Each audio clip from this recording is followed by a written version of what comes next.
All right, welcome. Today, we're diving into something that, honestly, shapes just about every part of our lives, social well-being. We're going to explore the surprising power of our connections and figure out why we are, quite literally, better together. So, let me just start with a question for you.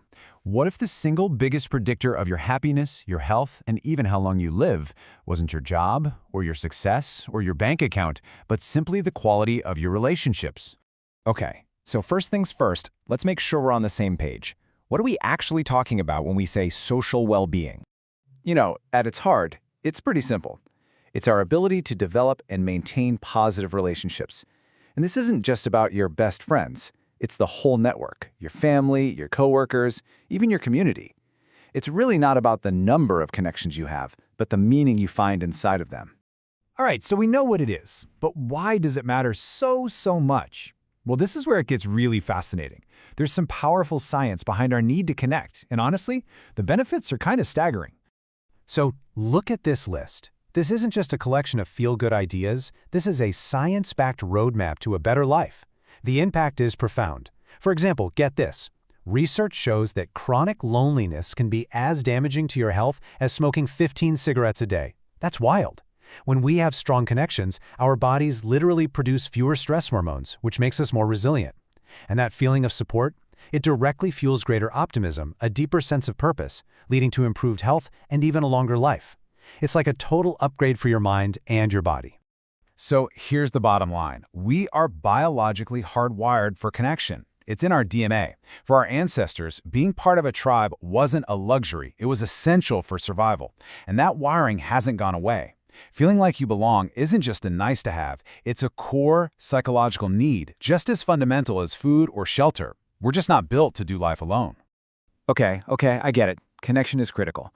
But how do we actually do it? How do we build and nurture it in our busy lives? Let's get practical and look at 3 simple but really powerful keys to unlock stronger bonds. First up, key number 1, we have to strengthen our communication. This is the absolute foundation, the bedrock of it all. Why? Because genuine connection can only grow when people feel truly seen and, maybe even more importantly, truly heard. And this right here is how you do it. It all starts with active listening. And notice that huge shift from just waiting for your turn to talk to actually listening to understand.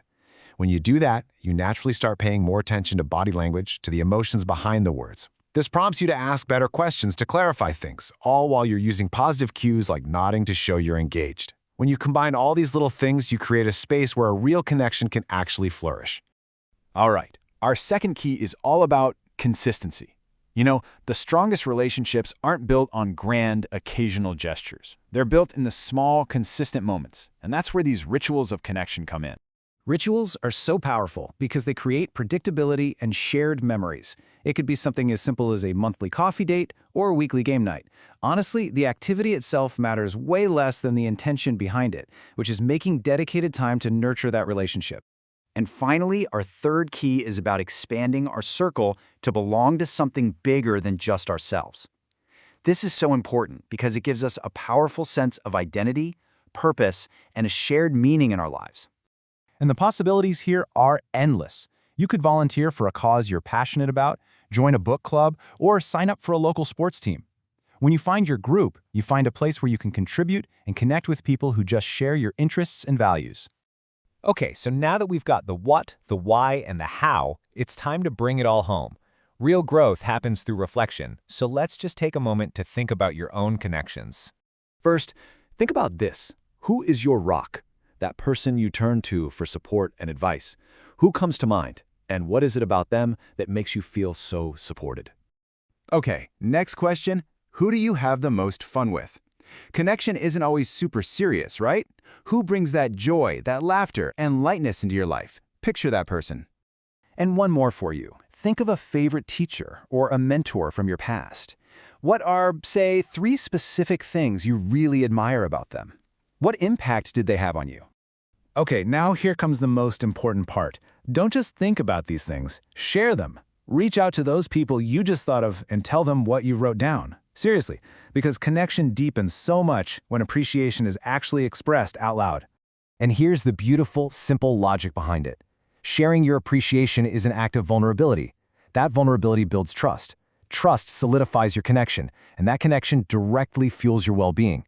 It's a perfect, powerful chain reaction. And as you go out and do this, just remember the core message here. You don't have to be perfect. You don't have to say the perfect thing. You just have to be present, to really show up for the people in your life. Because ultimately, in a world that so often praises independence, the truth is much simpler and way more powerful. We are stronger together, we are healthier together, and we are absolutely happier together. Social well-being isn't something that just happens to you. It's something you build, one choice at a time. So my final question for you is this: what connection will you choose to build today?